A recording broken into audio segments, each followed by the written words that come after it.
जय श्री कृष्ण. माझे नाव निलिमा शशिकांत माईनकर, वय 71, राहणार अंधेरी, मुंबई.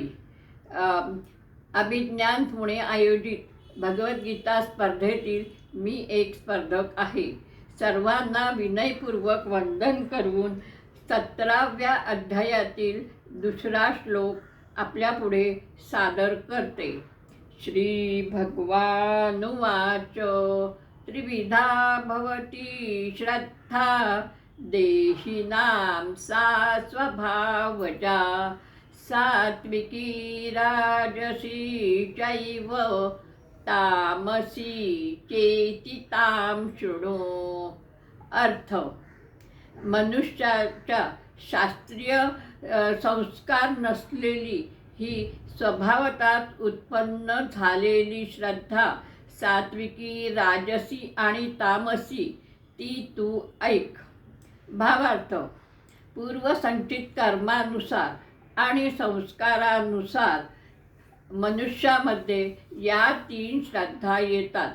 त्यामुळे प्रत्येक मनुष्याचे काही वेगळे वेगळे स्वभाव आपल्याला आढळून येतात आणि त्याप्रमाणे मनुष्य आपले कार्य करत असतो, तेही आपल्याला दिसतं.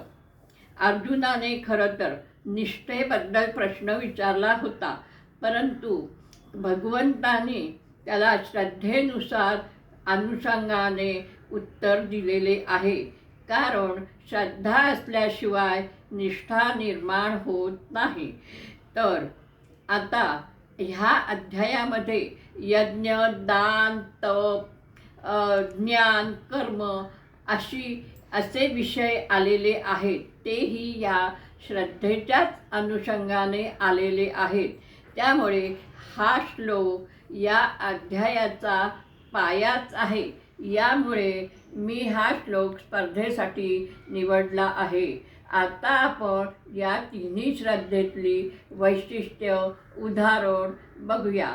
सात्विक श्रद्धा असलेली माणसे ज्ञान, शांती, आत्मिक उन्नती याकडे त्यांचा कल असतो. याचे उत्तम उदाहरण म्हणजे शबरीची रामभक्ती. एकनाथ महाराजांच्या निस्वार्थ सेवेमुळे भगवंत त्यांच्याकडे श्रीखंड्या बनवून पाणी भरत होते. राजसिक श्रद्धा कामना, कर्मफळाची अपेक्षा ठेवून हे काम करतात. हे लोक देवदेवतांची पूजा करतात, यज्ञादी कर्मे करून आपले फळही मिळवतात, परंतु हे लोक बंधनात अडकतात आणि जन्ममृत्यूच्या फेऱ्यामध्ये सापडतात. तामसिक श्रद्धा, अंधविश्वास, दुसऱ्यांचा विनाश करणे यामध्ये आपला आनंद मानतात. हे लोक प्रेत, भूत, नकारात्मक शक्ती यांची पूजा करतात. ह्याचे उत्तम उदाहरण म्हणजे हिरण्यकश्यपू राजा. आता मी तुम्हाला भगवंतांवर विश्वास ठेवला तर भगवंत आपल्याला कशी मदत करतात हे मी माझ्या उदाहरणाने आपल्या पुढे मांडते. आमच्या संस्कृत ज्ञानसाधना ग्रुपवरती निरूपण लेखन करायचे होते. माझे अक्षर चांगले नव्हते, तरी पण मी निरूपण लिहायला घेतले आणि काय आश्चर्य, माझं अक्षर सुवाच्य आलं आणि मी निरूपण लेखन करून शकले. ही भगवंताचीच मला मिळालेली देणगी आहे.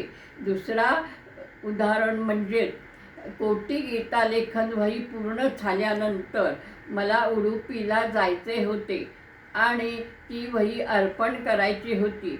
यासाठी रिझर्वेशन मिळणं आवश्यक होतं. तेही भगवंतांच्याच कृपेमुळे मला लगेच मिळालं. यावरून मी आपल्याला असे सांगू इच्छिते की आपण भगवंतांवर विश्वास ठेवला की आपल्यालाही या गोष्टींची प्रचिती येते. जय श्री कृष्ण.